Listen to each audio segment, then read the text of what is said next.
যিনি দেখতে সুন্দর তিনি সুদর্শনা, যার হাসি সুন্দর তিনি সুহাসিনী, যার চোখ সুন্দর তিনি সুনয়না, যিনি বলেন ভালো তিনি প্রিয়ভাষিনী, আর যার সবকিছুই সুন্দর তিনি মৌসুমী। দীর্ঘ দশক ধরে ঢালিউডের সম্ভ্রান্ত সুন্দরীর আসন দখল করে আছেন তিনি, অথচ বর্তমান সময়ের অভিনেত্রীদের মতো তাকে নিয়ে নেই কোনো সমালোচনা। 1973 সালের 3রা নভেম্বর খুলনা জেলায় জন্মগ্রহণ করেন কয়েক প্রজন্মের বুকের বাঁ পাশে কাঁপন তোলা নায়িকা মৌসুমী। তার বাবা নাজমুজ্জামান মনি এবং মা শামীমা আখতার জামান। মৌসুমীর পুরো নাম আরিফা জামান। তার শৈশব কেটেছে খুলনায়, পরে তিনি চলে আসেন ঢাকা শহরে। 1992 সালে আনন্দ বিচিত্রা ফটো বিউটি কন্টেস্টে সেরা সুন্দরীর মুকুট জিতে নাম লেখান বিনোদন অঙ্গনে। পরের বছর জনপ্রিয় পরিচালক সোহানুর রহমান সোহানের হাত ধরে পা রাখেন ঢালিউডে। শুরুতে নায়ক হিসেবে পেয়ে যান সালমান শাহকে। কেয়ামত থেকে কেয়ামত ছবিটি সালমান শাহকে যেমন বানিয়েছিল স্বপ্নের নায়ক, তেমনি মৌসুমীর হাতে দিয়েছিল 90 দশকের ঢালিউডের শাসনভার। প্রথম সিনেমার সাফল্যের পর ওমর সানির সঙ্গে দোলা ছবিতে অভিনয়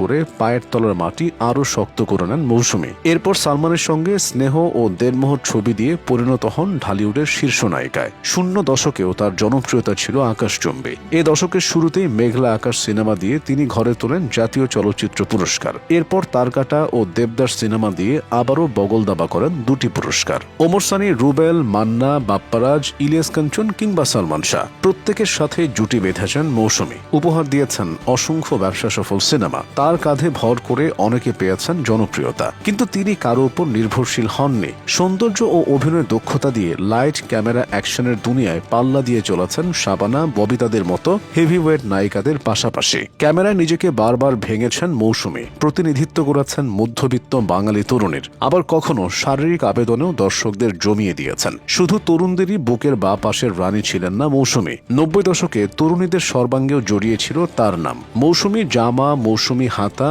মৌসুমী নাকের ফুল, মৌসুমী চুলের ফিতা, মৌসুমী চুড়ি, মৌসুমী হেয়ার কাটই যেন তার প্রমাণ। এছাড়া এই নায়িকার জনপ্রিয়তার আরও একটি সাক্ষী হচ্ছে ভিউ কার্ড। সে সময় পছন্দের নায়ক নায়িকাদের ভিউ কার্ড কিনে সংরক্ষণ করতেন ভক্তরা। সবচেয়ে বেশি বিক্রি হতো মৌসুমীর ভিউ কার্ড। মানিব্যাগে প্রেমিকার পাশাপাশি যত্ন সহকারে তরুণরা রাখত নায়িকার হাস্যোজ্জ্বল মুখের ছবি। ক্যামেরার সামনে এবং পেছনে দুদিকেই কাজ করেছেন মৌসুমী। পরিচালনা করেছেন কখনো মেঘ কখনো বৃষ্টি এবং মেহের নেগার নামের 2টি সিনেমা। এমনকি তিনি নাম লিখিয়েছেন প্রযোজনাতেও। কপোতাক্ষ নদ নামের একটি প্রযোজনা প্রতিষ্ঠান রয়েছে তার। নিজের পরিচালিত সিনেমাগুলো সেখান থেকেই বানিয়েছেন। মৌসুমীর হাসিতে যেমন দুলে ওঠে রূপালী পর্দা, তেমনি তার কণ্ঠে আছে বিনা পানির সুর। যে সুর যতবার বেজেছে ততবারই মুগ্ধ হয়েছেন শ্রোতারা। নিজের সিনেমায় প্লেব্যাক করেছেন। এছাড়া বেশ কিছু জনপ্রিয় গানও রয়েছে তার। পর্দায় একাধিক নায়কের বাহুলগ্না হলেও ব্যক্তিজীবনে মৌসুমী ঘর বেঁধেছেন শুধু ওমর সানির বুকে। সে ঘরে রয়েছে এক পুত্র ও এক কন্যা।